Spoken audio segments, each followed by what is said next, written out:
ക്ഷണിക്കുന്നു. വെൽക്കം പൃഥ്വിരാജ് സുകുമാരൻ. മലയാളത്തിന്റെ അഭിമാനം, മലയാള സിനിമയുടെ നിലവാരം, മലയാള സിനിമയുടെ സ്വകാര്യ അഹങ്കാരം. Welcome brown. ഒരു വലിയ കൈഡ് പോയിന്റ് കാണാൻ കാത്തിരിക്കുന്ന എത്ര പേരുണ്ട്? പൃഥ്വിരാജ് സുകുമാരൻ, നമ്മുടെ രാജുവേട്ടന് ഈ കയ്യടി മതിയോ?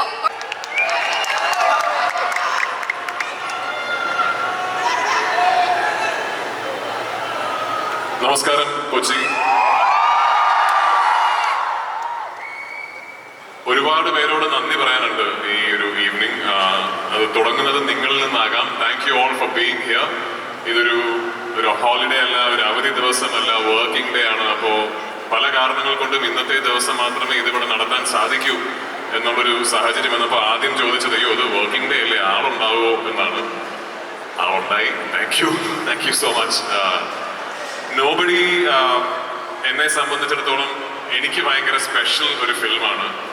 2 വർഷങ്ങൾക്ക് മുമ്പോ മറ്റോ ഈ സിനിമ ആദ്യമായിട്ട് ഒഫീഷ്യലി ലോഞ്ച് ചെയ്തപ്പോൾ ഞാൻ പറഞ്ഞ കാര്യം തന്നെയാണ് എനിക്കിവിടെ പറയാനുള്ളത്. ഒരു നിർമ്മാതാവ് എന്ന നിലയിൽ ഞാൻ എത്രത്തോളം ഈ സിനിമയെക്കുറിച്ച് എക്സൈറ്റഡ് ആണോ അതിനൊരു 10 മടങ്ങ് ഞാൻ ആസ് എൻ ആക്ടർ ഈ സിനിമയെക്കുറിച്ച് എക്സൈറ്റഡ് ആണ്. ഞാൻ കഴിഞ്ഞ കുറേ കാലങ്ങളിൽ ചെയ്തതിൽ എനിക്ക് ഏറ്റവും ഞാൻ എൻജോയ് ചെയ്ത ഒരു കഥാപാത്രമാണ് രാജീവൻ. ഞാൻ ഏറ്റവും എൻജോയ് ചെയ്തൊരു സെറ്റാണ് നോബഡിയുടേത്. ഇപ്പൊ സമീർ ഇവിടെ ഉള്ളതുകൊണ്ട് സമീറിനെ കുറിച്ച് പറഞ്ഞു തുടങ്ങാം. ഒരുപാട് യങ് പ്രോമിസിങ് റൈറ്റേഴ്സ് ഉള്ള അങ്ങനെ ഒരു വെൽത്ത് ഉള്ള ഇൻഡസ്ട്രിയാണ് നമ്മുടേത്. എന്നാൽ നമ്മുടെ ഇൻഡസ്ട്രിയിൽ ഞാൻ വർക്ക് ചെയ്തിട്ടുള്ളതിൽ one of the most original, the most talented screen play writers ആണ് സമീർ. ആൻഡ് സമീറിനാണ് ഞാൻ ആദ്യം നന്ദി പറയേണ്ടത്. രാജീവനെ എഴുതിയപ്പോൾ രാജീവനിൽ എൻ്റെ മുഖം കണ്ടതിന്. നിസാം ഇന്നിവിടെ ഇല്ല. നമ്മൾ ആക്ച്വലി ട്രൈ ചെയ്തു നിസാം എത്തിയിട്ട് ഇത് തുടങ്ങാൻ വേണ്ടി. അതിനാണ് കുറച്ചൊക്കെ ഇത് വൈകിപ്പിച്ചത്. പക്ഷെ നിസാം വളരെ ദൂരെ ഒരു സ്ഥലത്ത് ഇവിടെ എത്തിക്കൊണ്ടിരിക്കുകയാണ്. അപ്പോൾ എത്തുമ്പോൾ 8-8:30 മണിയെങ്കിലും കഴിയുമെന്ന് പറഞ്ഞതുകൊണ്ടാണ് നിസാം ഇല്ലാതെ ഈ പരിപാടി നടത്തേണ്ടി വന്നത്. Again thanks to Nizam. ഞാൻ ഈ സിനിമ കണ്ടപ്പോൾ ഞാൻ ഏറ്റവും കൂടുതൽ എൻജോയ് ചെയ്തത് ഇതിൽ നിസാമിന്റെ ഫിലിം മേക്കിംഗ് ക്രാഫ്റ്റാണ്. അത് ഞാൻ നിസാമിനോട് നേരിട്ട് പറയുകയും ചെയ്തിട്ടുണ്ട്. Regardless of what ever happens in theatres, ഒരു കാര്യം നിങ്ങൾക്ക് തർക്കമുണ്ടാവില്ല, ഔട്ട്സ്റ്റാൻഡിങ് ഫിലിം മേക്കിംഗ് ക്രാഫ്റ്റ് ഉള്ള ഒരു സിനിമയാണ് നോബഡി. നിസാമിന്റെ ആ ഗൈഡൻസും ഡയറക്ഷനും ഇല്ലായിരുന്നുവെങ്കിൽ രാജീവനോ മീരയോ ഹക്കീം ചെയ്ത കഥാപാത്രമോ ഒന്നും തന്നെ ഈ സിനിമയിൽ ഇന്ന് ഈ രൂപത്തിൽ ഉണ്ടാകില്ലായിരുന്നു. So thank you Nizam. Of course Jakes ഇപ്പോൾ എൻ്റെ ഒരു സുഹൃത്ത് മാത്രമല്ല, is like family right now.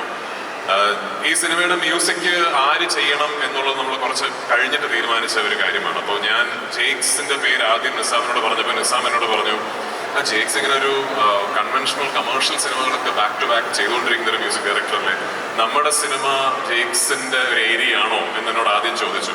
ഞാൻ അന്ന് നിസാമിനോട് പറഞ്ഞതാണ് ഞാൻ ഇന്നിവിടെ ആവർത്തിക്കുന്നത്. ഈ കൺവെൻഷണൽ ക്ലാസിക് കമേഴ്ഷ്യൽ മാസ് സിനിമകളിൽ ജെയ്ക്സ് ബിജോയ് എന്ന് അബ്സല്യൂട്ട് നമ്പർ 1 ആണ്. പക്ഷെ ഇന്നും ഞാൻ വിശ്വസിക്കുന്നു നോബഡിയിലെ ജെയ്ക്സ് ബിജോയ് ആണ് യഥാർത്ഥ ജെയ്ക്സ് ബിജോയ് എന്നാണ് എനിക്ക് തോന്നിയിട്ടുള്ളത്. എനിക്ക് വർഷങ്ങളായിട്ട് ജെയ്ക്സിനെ അറിയാവുന്നത് കൊണ്ട് ഇതാണ് ജെയ്ക്സിന്റെ ഹോം ഗ്രൗണ്ട് എന്നാണ് ഇപ്പോഴും ഞാൻ വിശ്വസിക്കുന്നത്. ആൻഡ് ഞാൻ കൂടുതൽ പറയുന്നത് കാരണം ജെയ്ക്സ് ചെയ്ത ആദ്യത്തെ നോബഡിയിലെ പാട്ട് നിങ്ങളിപ്പോൾ ഇവിടെ കേൾക്കും. ഞാൻ ഒരു കാര്യം ഞാൻ പറയാം, ഇത് എല്ലാവരും പേഴ്സണൽ ആണല്ലോ, സബ്ജക്റ്റ് ആണുണ്ട്. ഞാൻ പറയുന്നത് തള്ളായിട്ട് നിങ്ങൾക്ക് തോന്നിയാൽ of course you are free to think of it that way. പക്ഷെ ഇപ്പൊ നിങ്ങൾ ഈ കേൾക്കാൻ പോകുന്ന പാട്ട് കഴിഞ്ഞൊരു 2 to 3 weeks മുമ്പാണ് ജെയ്ക്സ് ആദ്യം എനിക്ക് അതിൻ്റെ ഒരു ട്രാക്ക് അയച്ചു തരുന്നത്. ഞാൻ എൻ്റെ സിനിമകളിൽ ജെയ്ക്സ് ചെയ്ത പാട്ടുകളിൽ രണം എന്ന സിനിമയുടെ ടൈറ്റിൽ ട്രാക്കിന് ശേഷം ഏറ്റവും കൂടുതൽ പ്രാവശ്യം റിപ്പീറ്റ് ചെയ്ത് കേട്ട പാട്ടാണ് ഇപ്പൊ നിങ്ങൾ ഇവിടെ കേൾക്കാൻ പോകുന്നത്. I absolutely love that track. എനിക്ക് ഭയങ്കര ഇഷ്ടമുള്ള പാട്ടാണത്. And huge credit for that goes to Sudhir. Your voice is a superstar in Kerala already because Dhurandhar was a huge hit like everywhere else in Kerala as well. And I loved the track in that film that you sang. But if I had to choose one, I'm going to still choose this because what a rendition, man. Amazingly done. Thank you so much for doing this for us. And the co-actors, Hakeem ഉണ്ട്. ഹക്കീമിനേക്കാൾ പ്രധാനപ്പെട്ട 2 കുഞ്ഞു കോ actors ഉണ്ട്, നക്ഷത്ര ഐറ എന്നോട് ഈ സിനിമയിലെ ഏറ്റവും നല്ല പെർഫോമൻസസ് ആരുടേതാണെന്ന് ചോദിച്ചാൽ അത് പാർവതിയുടെയോ എന്റെയോ ഹക്കീമിന്റെയോ ഒന്നുമല്ല. ഇവർ രണ്ടുപേരുടെയാണ് ഈ സിനിമയിൽ എനിക്ക് ഏറ്റവും ഇഷ്ടപ്പെട്ട രണ്ട് പെർഫോമൻസസ്. ഇത് വെറുതെ രണ്ട് കുഞ്ഞുങ്ങൾ ഒരു സിനിമയുടെ ഭാഗമാകുമ്പോൾ കുട്ടികളല്ലേ, അവരെ ഒന്ന് പ്രോത്സാഹിപ്പിക്കണം എന്ന് കരുതിയല്ല ഞാൻ പറയുന്നത്. കാരണം ഇവർ രണ്ടുപേരും ചെയ്ത കഥാപാത്രങ്ങൾ ഈ സിനിമയുടെ പ്രധാനപ്പെട്ട പ്ലോട്ട് പോയിന്റ്സ് ഷോൾഡർ ചെയ്യുന്ന കഥാപാത്രങ്ങളാണ്. അത് ജെനുവിൻലി ആസ് ആക്ടേഴ്സ് അവർ ചെയ്തത് I'm in awe of them. രണ്ടുപേരും ആഗ്രഹം ആയില്ലെങ്കിൽ I will be disappointed because you are so talented. Last but of course not the least my partner എൻ്റെ നിങ്ങൾ പിന്നെ വിളിക്കാതിരിക്കരുത്. ഒരു വലിയ കുഞ്ഞു താരങ്ങൾക്ക് ഇത് ഐറ, ഇത് നക്ഷത്ര. രണ്ടിന് നല്ല കുറുമ്പുണ്ടെങ്കിലും നല്ല കിടിലൻ ആക്ടേഴ്സ് ആണ്. സോ പറഞ്ഞു വന്നത് last but not the least my partners, my friends. It's strange കാരണം മുകേഷ് സാറിന്റെയും സാരഥിയുടെയും പേരുകൾ പറയുമ്പോൾ I'm actually talking about a partner company E4 experiments. പക്ഷെ ഞാൻ മൂന്നാമതൊരാളോട് സംസാരിക്കുമ്പോൾ ഞാൻ ഇവർ പൃഥ്വിരാജ് പ്രൊഡക്ഷൻസിന്റെ ആൾക്കാരാണ് ഞാനിപ്പോൾ സംസാരിക്കുന്നത്. I'm completely lost track that okay we are two different companies associating എന്നുള്ളത്. ഞങ്ങൾ ചെയ്ത മൂന്നാമത്തെയോ നാലാമത്തെയോ സിനിമയാണ്. They are the absolute best partners I could have asked for.